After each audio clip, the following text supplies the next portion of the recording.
Every coffee needs a lotus.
And welcome back to Ma'am Jasmine Liew's webinar on cultivating psychology safety for your virtual teams during difficult times.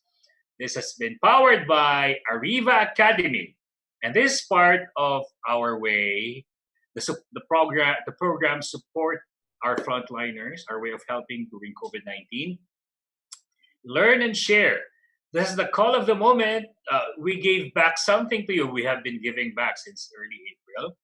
Now it's already June. We'll do this till July. And you can pay it forward for receiving something for free while you gain access to all our live webinar series for a cause. You may donate an amount to help families in distress. If you have 100 pesos or 200 or 1,000 or 10,000, depending on what you can afford and how generous your heart is. Together, let's show our support to our fellow Filipinos who are in survival mode.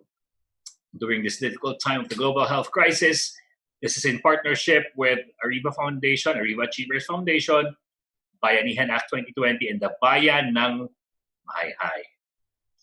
So click on the link, ariva.com.ph/donation, and let's change lives. Again, thank you, Ma'am Jasmine, for doing this and saying yes to our request to facilitate a webinar. Thanks to the audience from Philippines and people from Singapore and different parts of the world. Globally, we are being watched. Thank you for our viewers and participants. And thank you, Ma'am Jasmine. At this moment, I'd like to greet our Philippine participants from Aklan, Bacolod, Baguio, Batangas, Bulacan, Cagayan de Oro, Cavite, Cebu, Daet, Camarines Norte, Davao City, General Santos City, Iligan City, Iloilo, La Union, Laguna, Legazpi, Nueva Ecija, Pampanga, Pangasinan, Quezon Province, Rizal Province, Tarlac, Tuguegarao, Valencia, and NCR. We have hundreds and thousands of fans all over the world, Ma'am Jasmine. Yes. Are you ready now? 8 people. Yeah, I have 3 questions already on the Q&A. Shall I address them now?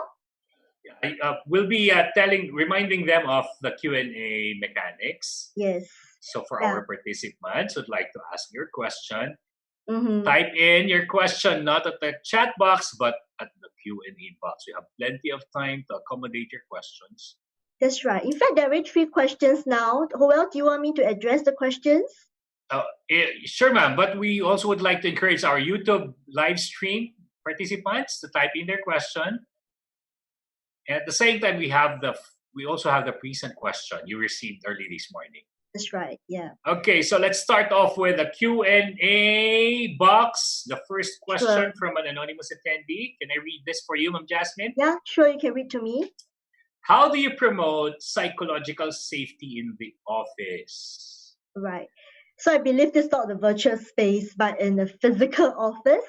So one example is to share about why is psychology safety important for the organization. I've shown you examples of how does it lead to high-performing teams where members and team members feel safe to ask questions, share ideas, and most important, problems they face. Actually, there's a saying in Chinese, also in English, which is failure is the mother of success. Wow, I like that. Is the mother of success, because we should not hide or keep our problems to ourselves. It's for the learning purpose and improvement prevention purpose. So psychology safety is very key at this critical time. Even now in COVID-19, we do not have the answers. When will this end? And what is the solution? We just have to go with the flow. So the more we need in the organizations to create that safety for people to share and up-level the organization innovation. The next thing, of course, through the safety domains is ability for us to share our brain preference. As you can see, we all crave for safety, part of neuroscience research. Social pain and physical pain is the same. Social rejection, right, is the same. It is imprint in our brain. So from that conversation showing our safety domains, it's a safe conversation. It's about interpersonal risk-taking, that we all prefer different things, just like different foods that we eat.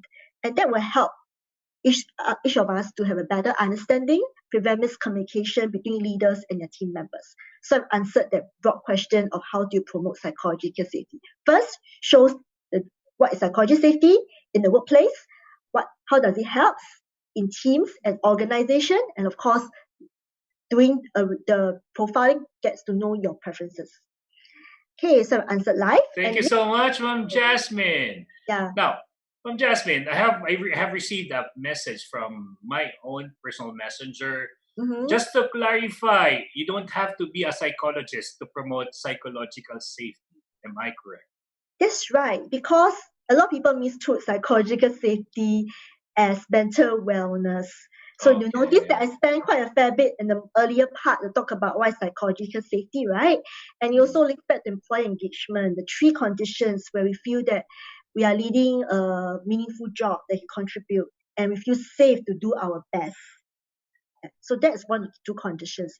The psychology safety has linkages to neuroscience. I'm not a neuroscientist, but from the certification program that I took, and currently I'm the only Asia participant and certified in this program, I found that, wow, actually neuroscience has lots of things to talk about psychological safety. So it doesn't refer to psychology. So that's why the clarification is done in the first start of the slides as well.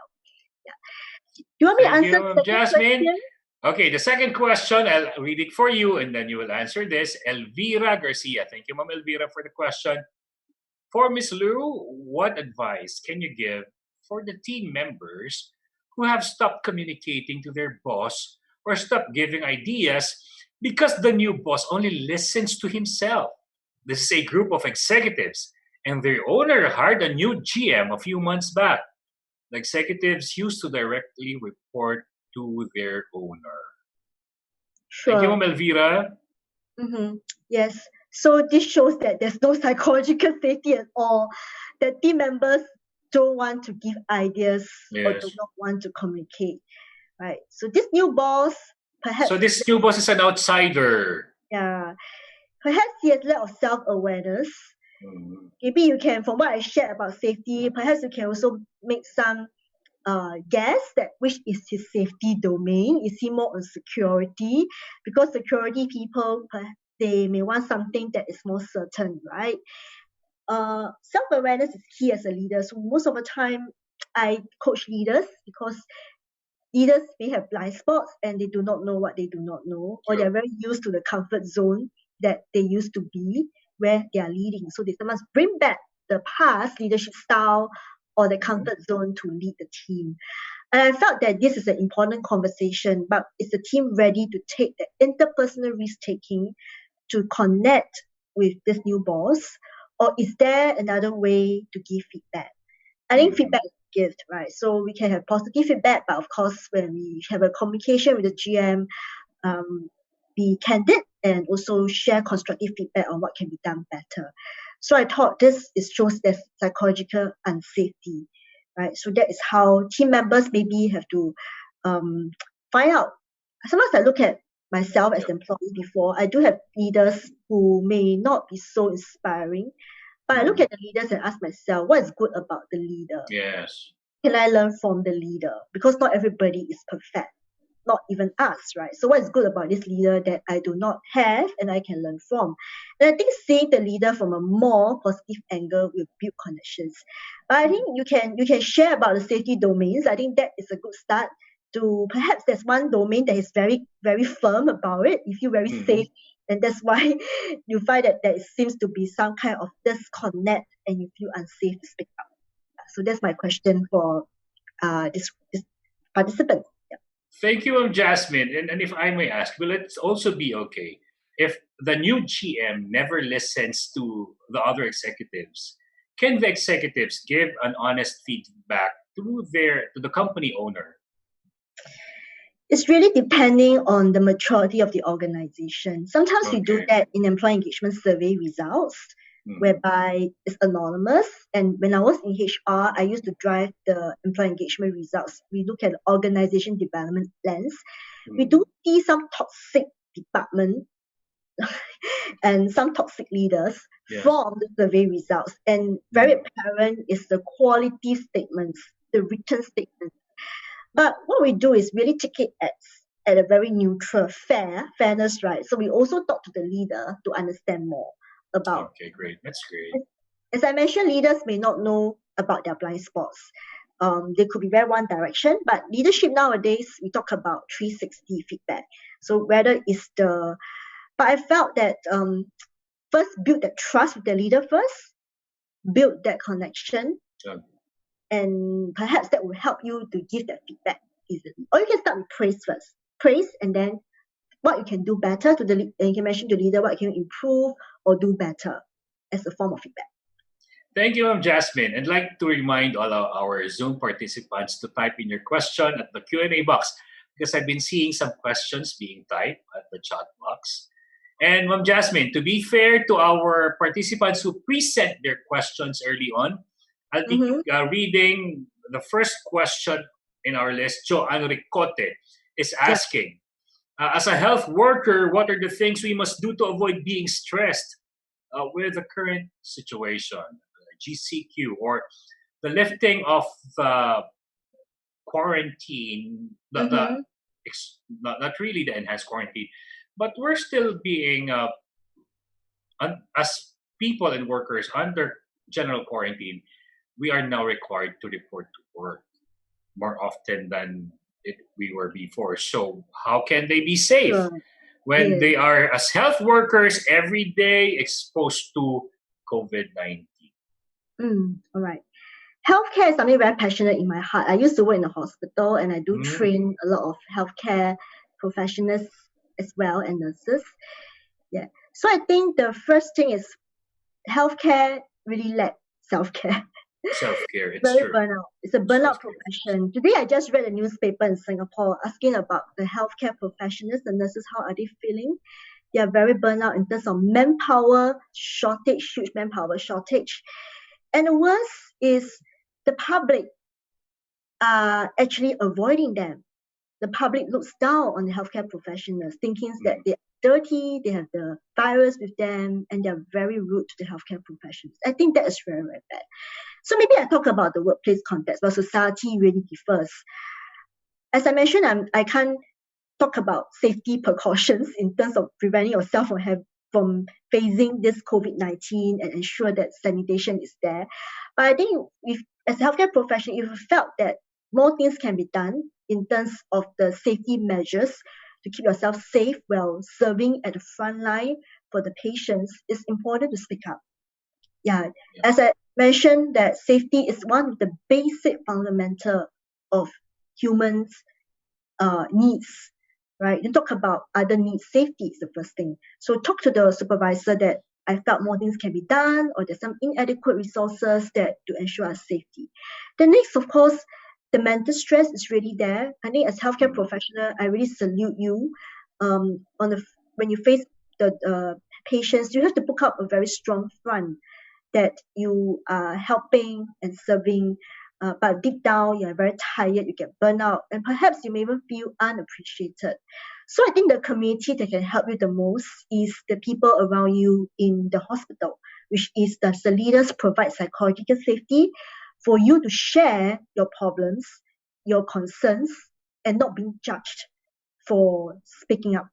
I think that really gives us the assurance that I have a voice, right? I can be at my best. Or perhaps from the safety domains angle, some healthcare professionals may think that I prefer my boss to give me autonomy because autonomy is my preference.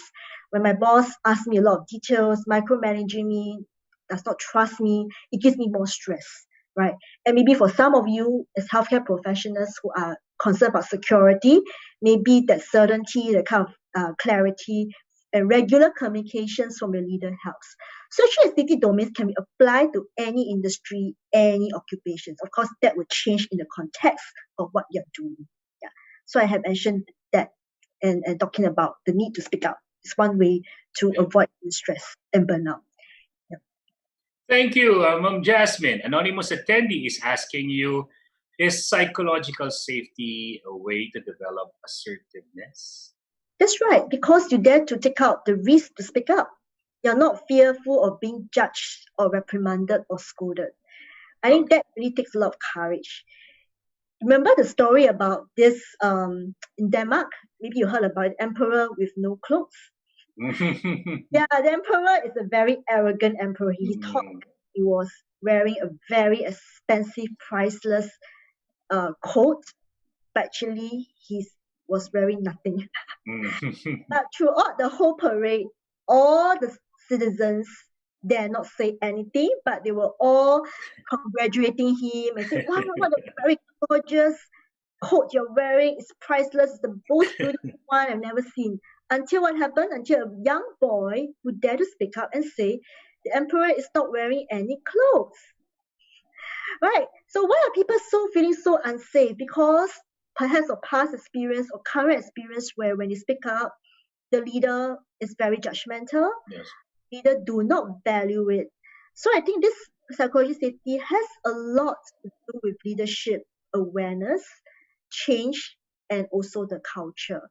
Yeah, and we have seen more younger generation coming. I think for the Philippines as well, the young generation, the millennials, like my kid, who is a Gen Z, in school, they speak up, they ask questions, they assert their viewpoints. So psychology safety is here to stay, and even more as we have newcomers and younger generation coming to work. Yeah. So I've answered that questions on a way to develop assertiveness. Thank you, Ma'am Jasmine. Another anonymous attendee is asking you, in our corporate setting, we have low scores in team collaboration. Listening to you now, perhaps psychological safety is a factor. As you suggested, all team members have different personalities and different score in the safety area. What practical steps should the team take to learn to collaborate with each other and make things work? Thanks, and I learned so much from you this afternoon. Thank you. Yes. So actually, a lot of times collaboration fails because we do not trust each other, and we get very upset that why are you like giving me a hard time? For instance, someone who has very high security, right, in the team may be very uncooperative and resist change, and the one with high autonomy may a lot of times don't tell you what they're doing because they like to have their own freedom. And the one with high fairness may also expect a lot of decision making to be done thoroughly, taking into many considerations and include everyone. And the one with trust means that we actually build relationship well. So you're right. One of the key reasons for lack of collaboration is perhaps we don't feel safe to collaborate because there is no sense of purpose to work together. Physical, superficial, yes. Transactional, but not deep, not transformational. We need to move from transactional, being asked to do because it's part of the role and being ordered in the hierarchy, to transformational. So with this safety domains, bring it out to share. As I mentioned, it's not about whether you have good or bad domains. We have all the 5. It's just that which our preference. The same what kind of food we like to eat. So when we have that conversation, we are taking interpersonal risks in a safe environment to talk about, hey, this is my preference and this is what I want, what I like. And my brain feel very rewarding, very motivating when this domain is being met. But it also means that when this domain is not being met, I get triggered. I get very upset and stressed by it. So with that open conversation, we start to realize that sometimes the team members do not work well with us. It's not about we and them. It's about the brains, our brain's preference that create that. So with that open conversation, that will help the team to unveil and the team awareness, what's the next step forward? How can we avoid this? By understanding your safety domains, what do I need to take note of? How should I protect or take your safety needs into consideration? It's just that when you make decision, you don't just, let's say you're very high in autonomy and you don't really care much about security needs or people who want fairness and you just want to get things done fast, and now you become more mindful of being inclusive with people with a different safety preference. Yeah, so that's how I answer that question. Thank you, Ma'am Jasmine. And I'd like to point out something from what you said about inclusive or inclusivity. Ariva Academy, I was able to facilitate several seminars and workshops for this client of Ariva Academy. It's a multinational company, and they tried and they succeeded in upholding a culture of respect. And we have done a lot of seminars on diversity and inclusion, and it came to a point when everybody who comes in can wear whatever they want. Men wanting to wear women's clothes, women wanting to wear men's clothes. PWDs or people with disabilities or different abilities are welcome. Everybody can speak up respectfully. They have a common CR for everyone who would like to relieve themselves, and there's no judgment. And the way I see it, you mentioned about safety. Trust has become one of their strongest pillar by advocating respectful culture. And we were amazed. And we see how people become empowered. And that's a beautiful thing, Ma'am Jasmine. Thank you. Thanks for sharing about that, the high-performing team. That's a high-performing team. That's a high-performing team. Thank you, Ma'am Jasmine. We also have a question from Emelinda Alana. If a leader is micromanaging, what is the best way to avoid conflict and call her attention that it is ineffective for her team members? Yes, there's many ways to answer this question, but today we talk about psychological safety, right? So I explain in that context. First, I think when I share the 5 domains, perhaps you might have known what is that leader safety domain. Okay. I do not know the leader personally, and there's no way for me to give you a correct answer, accurate answer, but I sense that leaders who micromanage maybe are very concerned with security, because security need is for certainty. The brains like certainty, they like clarity, they like consistency. So when they micromanage, could be this way of leadership helps them to feel safe because I have awareness and control about what is certain, what is right, what is predictable, when I know everything is being done in the way I want. And I'm very sure this leader has very low autonomy.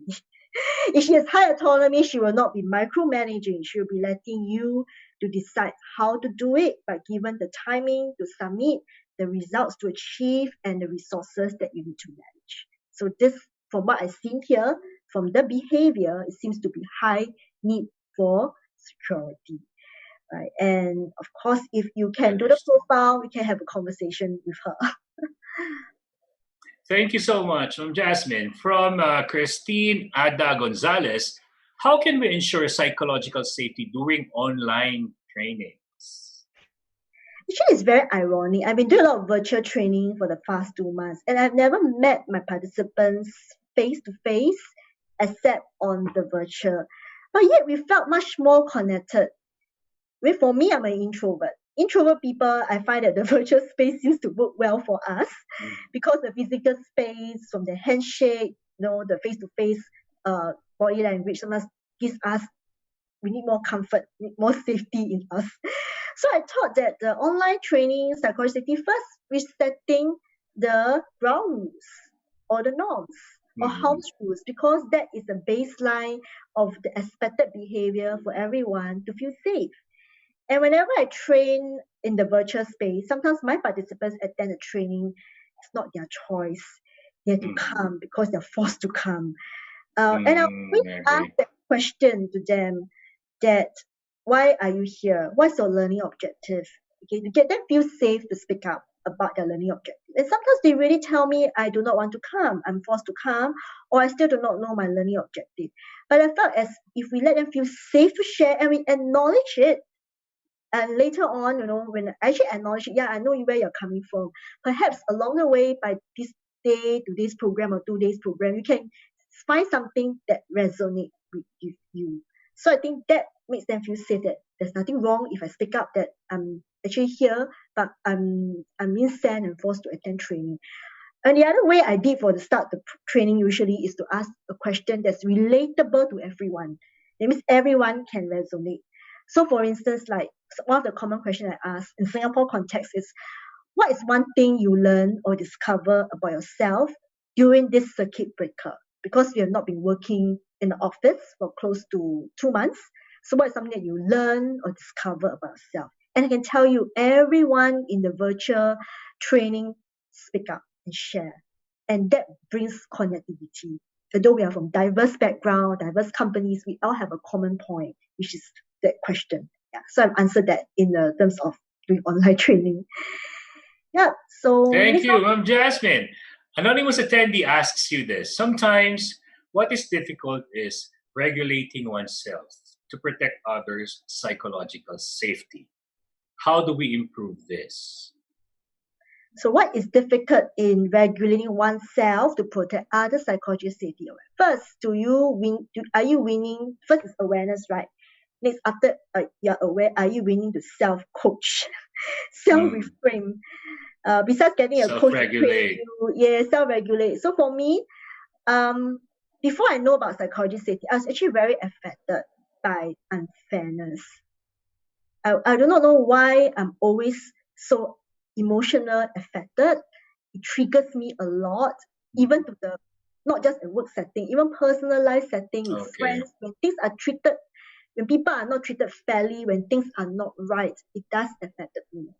So when I went through this program, it was a huge change. I started to realize that, hey, not everybody wants fairness. Not everybody's the same as me, So there's nothing wrong with someone with a low fairness, and I have a high fairness, and I get so upset with someone with a low fairness. So I think most important is, after you know that we are all different because we all have different safety domains, we start to be more open and receptive to the other party. It's about the rock that we are holding. Do you want to hold it for so long? It's time to let go. So I actually learned to let go. I start to realize that there's no need for me to expect the other party to high fairness, although that's very rewarding for me. Now I'm okay, because I know that you may have low fairness. It's fine, because we are not the same. So I answered that question about the... Yes, thank you, Jasmine. I think the struggle is real when you try to change other people's personality and behavior. Which is why it's important for them to regulate the emotions.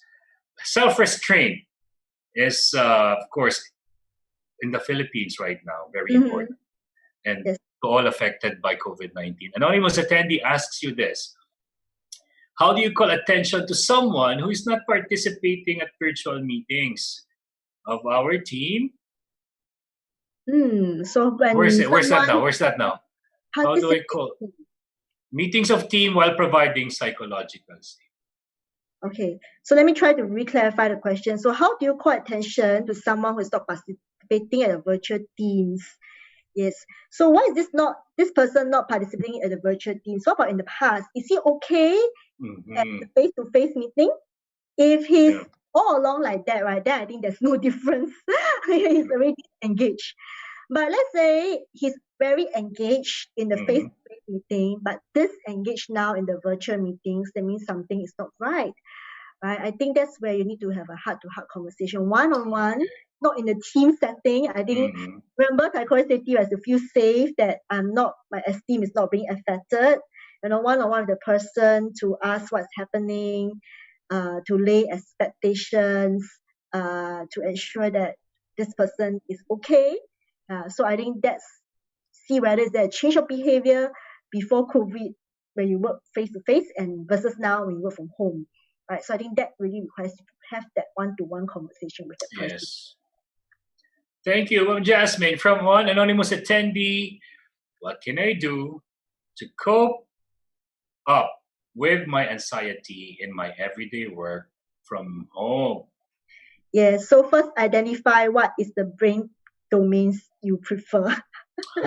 Right, the one that's rewarding to you, right, means that if your boss or your team members give that a lot to you, you feel less stress and less triggers. So for instance, if someone with high security, right, they would like their leader to give them more certainty, more directions, and also try to give me more clarity in what I'm doing, or even if can't, at least have a conversation to ensure me, right? So that's one thing, to know first what is your safety domain. And of course, that also means that if let's say you have high security and your leader don't give it to you, you will create more stress to you. Yeah. And we always see this happen between a staff who has high security needs versus a leader with high autonomy. A leader with high autonomy will not give security. High security needs the attention, because high autonomy leader is I enjoy this autonomy, and I think that you can be able to manage yourself. I will give you the broad directions and results expected and timeline, and you can manage yourself.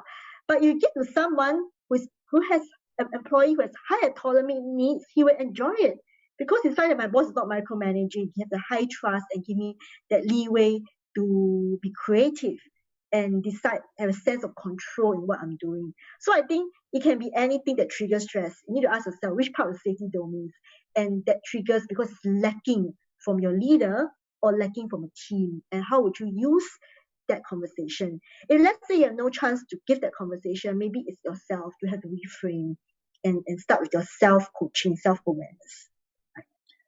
Thank you. Now, I learned of my new boss informally, and this boss informed me of what I'll do via email together with other functional teams. The additional job is supposedly his job based on prior organization, but it becomes problematic. Is the way he delegated proper? Because I'm not happy with the way it is communicated. That's right. So this shows that your needs, safety needs, which the safety needs, you rather than you mentioned the informal, right, and via email, perhaps your safety needs could be maybe esteem. You feel better if the supervisor has spoke to you face to face, give you the encouragement, and not just very cold, just an email, get this done, this is what's supposed to do. Right. So this shows that you are being triggered by one of the domain. Okay, you can, if you really want to find out more, you can email me to do your preference, but you should know what triggers you.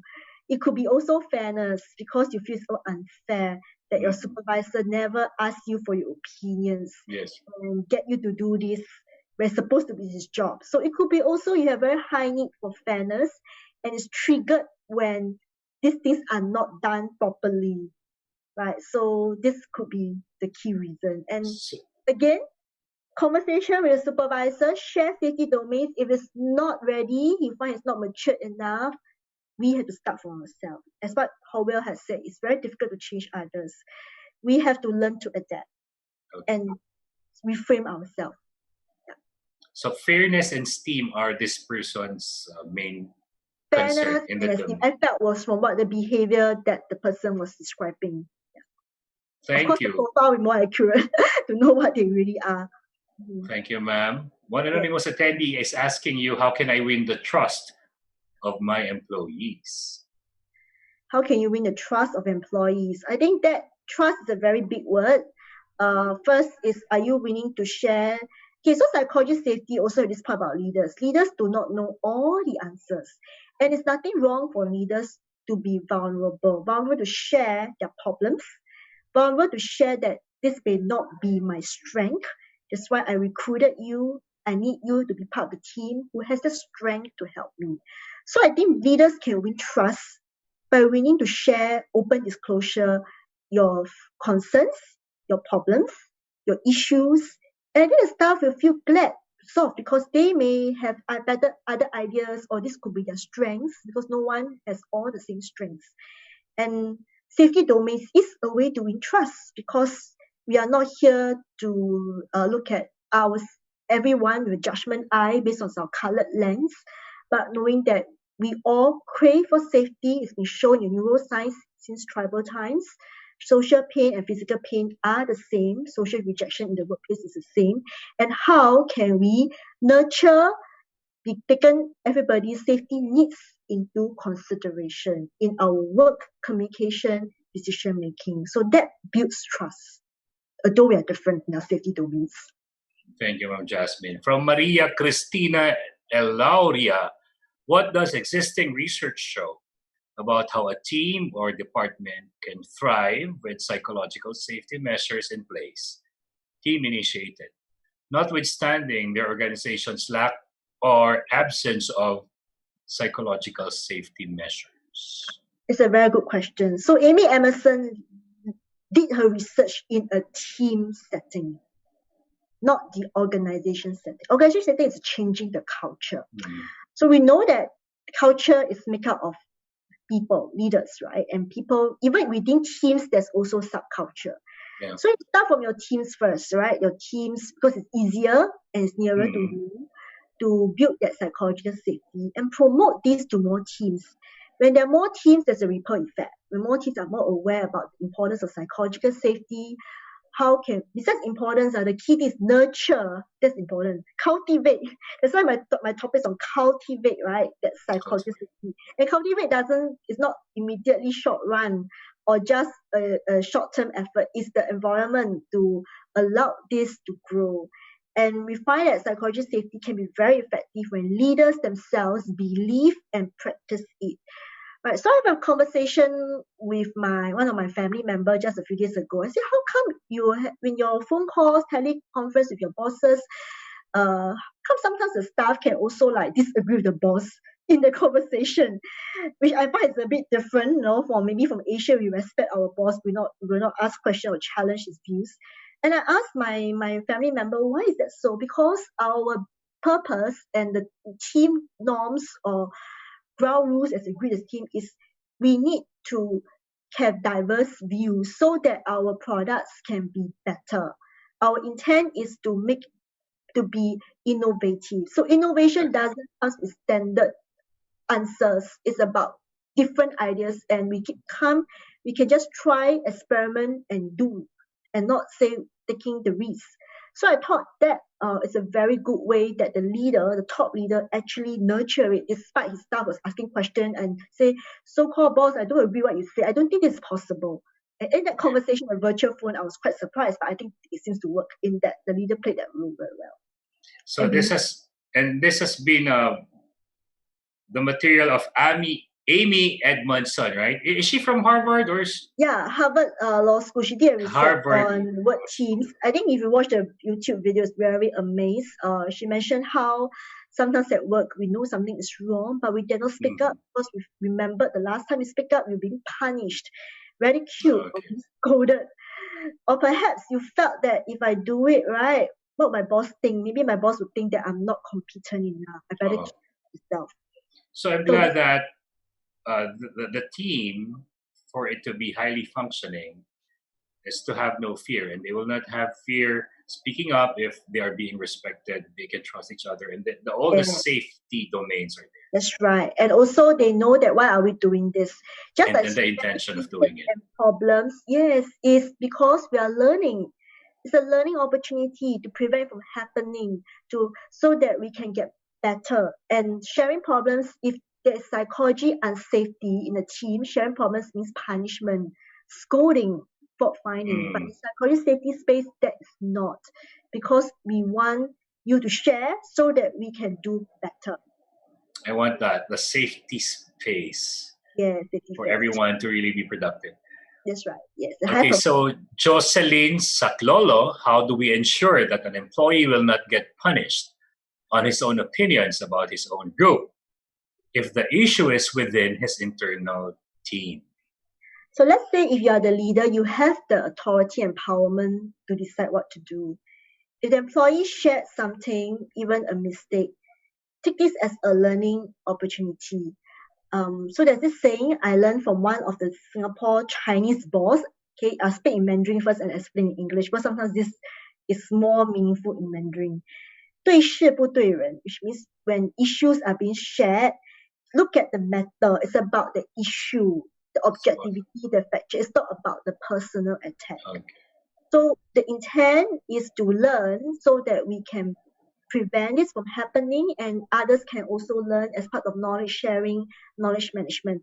However, if it's a repeated mistake, despite it's being coached, I think that would be an area of concern that requires being or other issues. It doesn't mean that psychology safety means our teams can always make mistakes, without any answerable accountability. That's not the intent. Psychology safety is not about being nice. It's about being authentic, when you share problems, but learning and preventing it from happening. So that's what it means. Thank you, ma'am. From Raynan Joe Ganil. Can employee work in manufacturing plant as machine operator and work as delivery rider after his shift during COVID-19? Okay. This question may not relate to psychological safety, but I think many of us are taking multiple roles now, perhaps due to the financial constraint or difficulties being met. But first ask yourself, okay, maybe this is an employee issue, right? Taking many multiple. I believe in Philippines you have an employment law and act. But in Singapore, we are open recently that employers should be allowing their staff to work in another company if it's downside for them. Okay. Like now we know the high demand will be healthcare, social distancing, ambassador, and then recently we just launched this few days the digital ambassador to teach our elderly senior people how to use digital devices. And you can notice COVID-19 digitalization is the peak now. The catalyst is COVID-19. So that's where some companies, like in the airline industry, in the tourism, in the hotel, where there is no demand for their business, some employers actually work with other companies and other industries to allow their staff to work there temporarily. And I thought that was great. It's an exchange of resources and talents. We have our cabin crew in SIA working in healthcare, working at social distancing, because down current there's no job, or that totally there's no flights at this moment. Right? So rather than a waste of talent and manpower, they do good use, put yourself into good talents and learn something differently. So I think that is really a humane way if currently we have no jobs for them, but can deploy them to work elsewhere.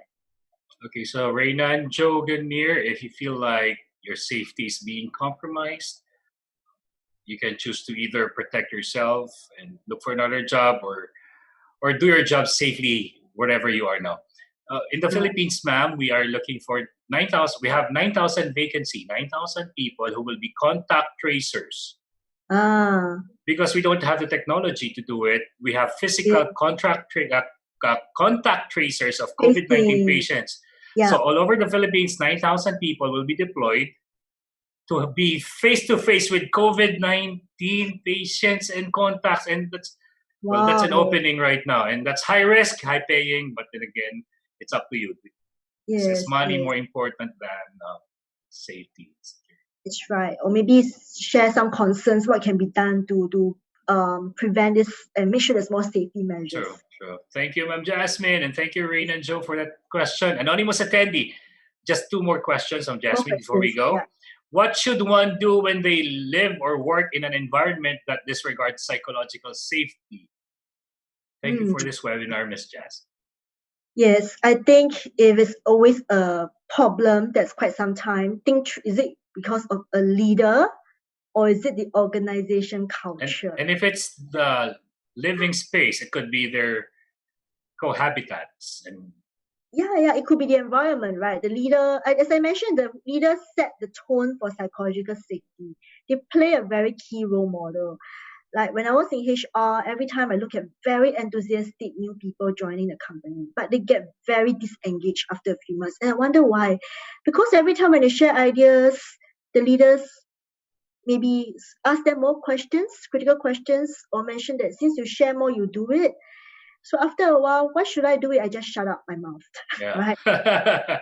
This plays a very key role. Are you rewarding people who speak up, share ideas and problems, or you're punishing them, right? So that's a parenting. We set the role model, a signal from our behavior and our decisions.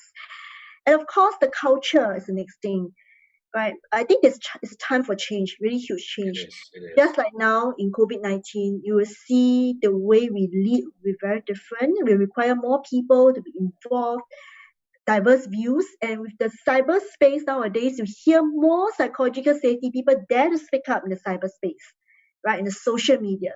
The younger generation, definitely, there is no fear. They want to contribute. They want to have a voice, right? And I think that's where in Philippines or everywhere in Singapore, any countries, we are going to have a multi-generation workforce.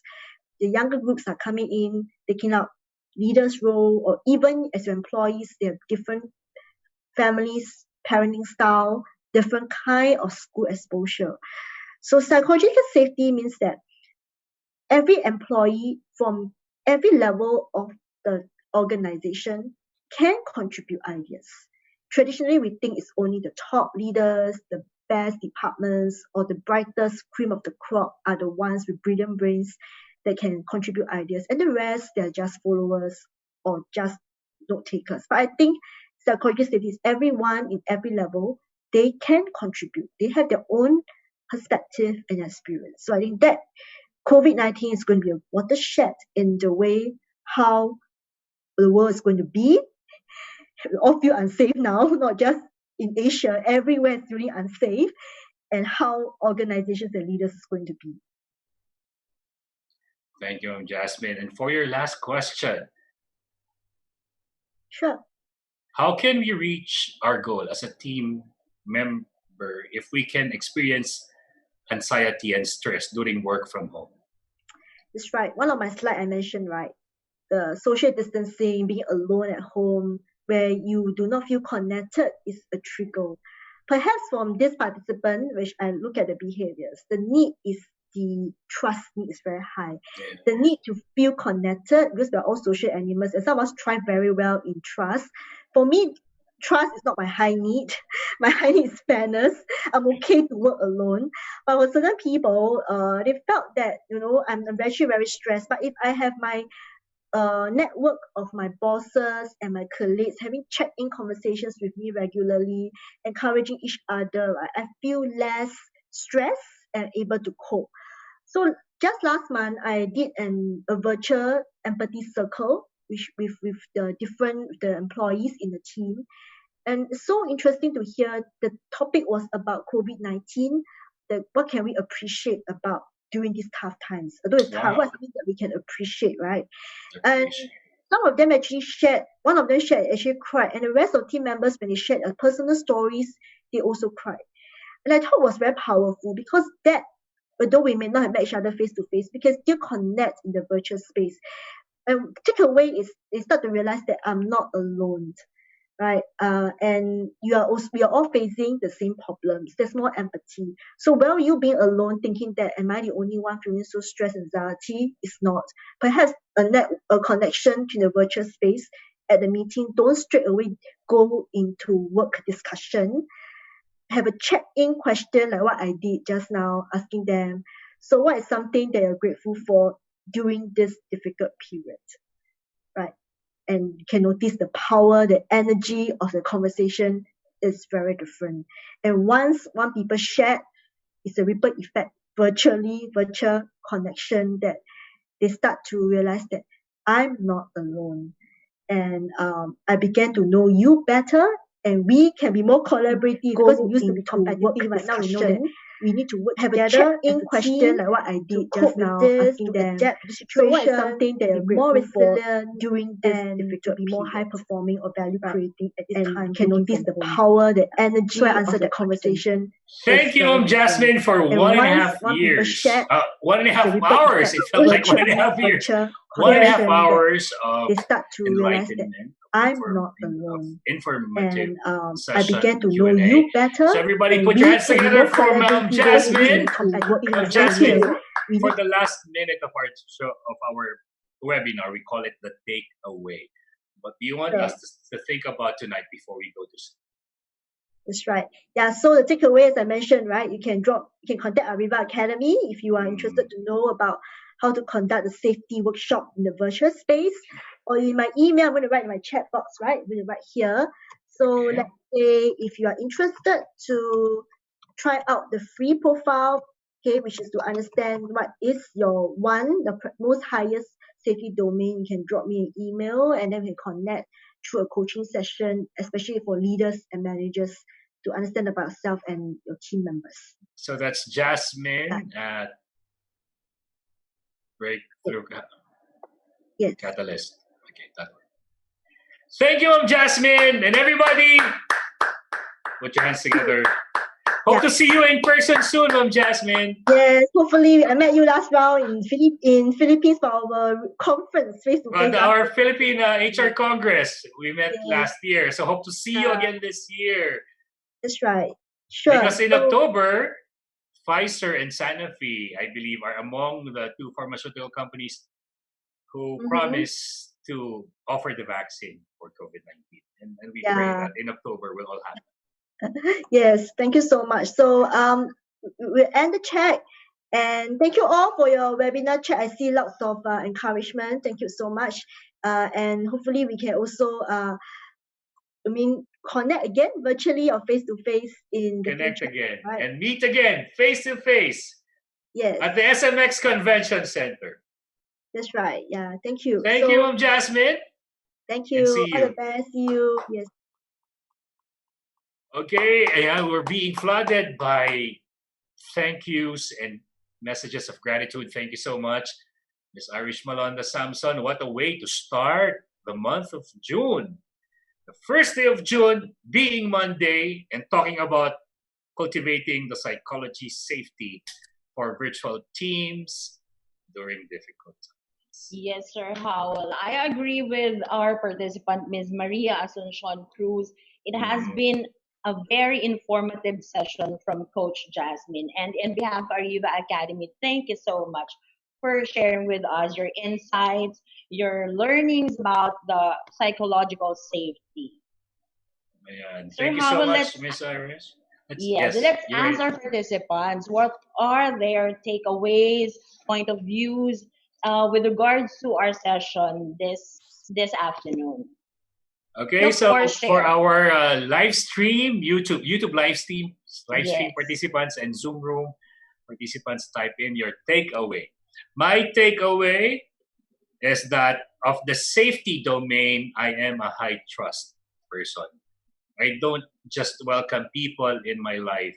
I have to trust them before I let them in.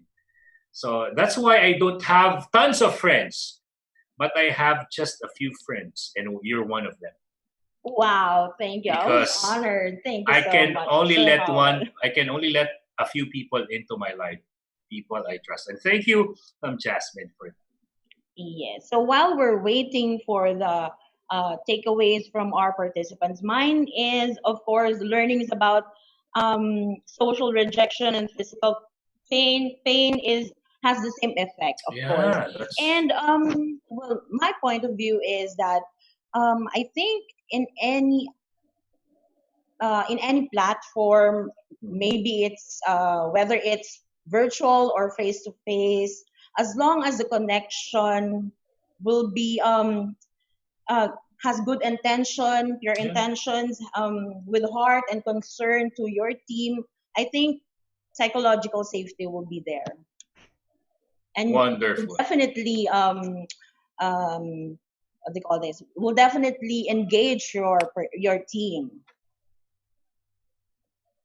I agree with you 100%, Madam Irish Malonda Samson. Okay, let's read the takeaways from Ms. Beeper Garcia. Hi, Ms. Beeper. Mine is the importance of knowing thyself on the part of the leader and on the team members. Thank you with that, Ms. Wow, Beeper. thank Okay. you.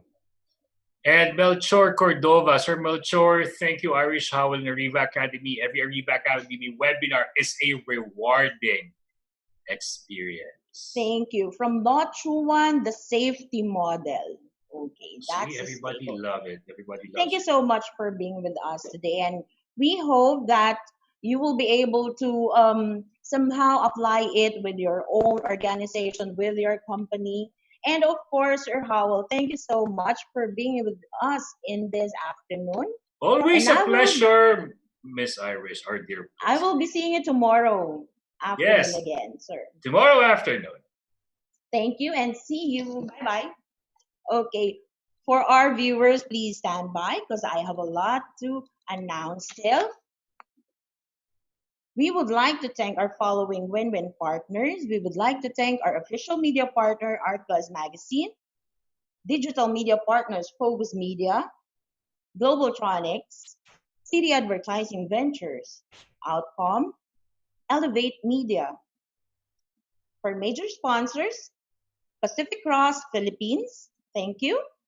For win-win partners, thank you, brother. Faber-Castell, Gluta-C, Moringa O2, KFC, Mr. Donut, Tokyo, Lotus Biscuit, Boss Job. Thank you as well to Sir Technology Inc., Finma Properties, Salary Jet, Ilawi Korea, Kitosan and Carpo Consulting, Enchanted Kingdom, Disperse, Cosmetech Philippines Inc., MindChomp's virtual preschool program. To register, please call them at 0906-486-0710 or email them at disakanabe@mindchomps.org. And if you want to place your ads here, advertise your company, services, and logo, have a brand exposure to thousands of viewers through Zoom, LinkedIn, FB, and YouTube, please email us at marketing@ariva.com.ph.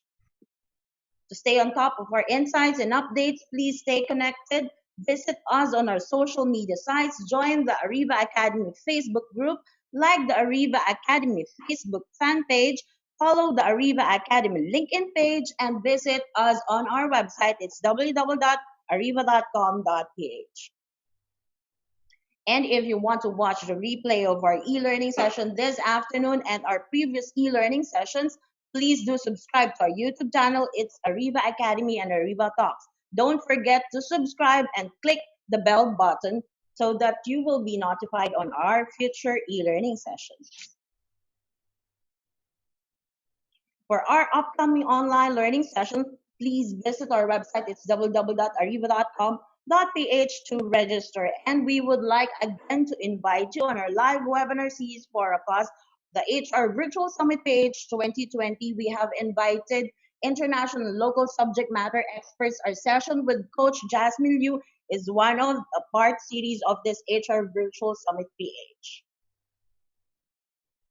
This will be tomorrow. Don't forget to register. June 2, 3 to 4:30 p.m. Selling Under Fire, Secrets of Proactive Selling in a Crisis. And this will be discussed by none other than Coach MJ Tolan from United States. Transformations through growth mindsets, learning and thriving through challenges. This is a live webinar series for us, and this will be on Wednesday, June 3. This will be discussed by none other than Mr. Eric Riego de Dios. Coach with Acts, of course, we will be joined by none other than Coach May Soriano. This will be on Tuesday next week, June 9. Don't forget to register 3 to 4:30 p.m. Another live webinar series for a cause, how to connect with clarity and confidence, building community in times of uncertainty and isolation. This will be discussed by none other than Coach Kerry Pips from Australia, and this will be on Wednesday, June 10. Don't forget to register. Another e-learning masterclass from none other than Mr. Jonathan Yabut, how to manage the millennials in the workplace. This will be on Tuesday, June 16, 4 to 6 p.m. Another e-learning masterclass from Mr. Jonathan Yabut, Work Smart, Not Just Hard, how to boost your productivity at work. This will be on Wednesday, June 17. Don't forget, June 17, 4 to 6 p.m. E-learning masterclass, prospecting, cold calling, telephone sales, and closing the deal. This will be on Thursday, June 18, 3 to 5 p.m. And we will be having Mr. Chris Randall to discuss this session. Another e-learning masterclass from Mr. Jonathan Yabut. This is the second batch of our online selling from home, how to use FB, IG, and LinkedIn for your business. This is very timely, guys. Please do join us on Wednesday, June 24, 4 to 6 p.m. And if you want to customize an e-learning session for your team, have an exclusive session for your company, please do call me at 0916-695-4418. We can customize an e-learning session for you. And please don't forget to email me at irish.arivaacademy@gmail.com. Again, thank you for joining us this afternoon. Hope to see you again tomorrow. Hope that you learn a lot with this session. Again, this is Irish Malonda Samson in Ariva. It's all about being better. Be safe, guys. Thank you so much and have a great day.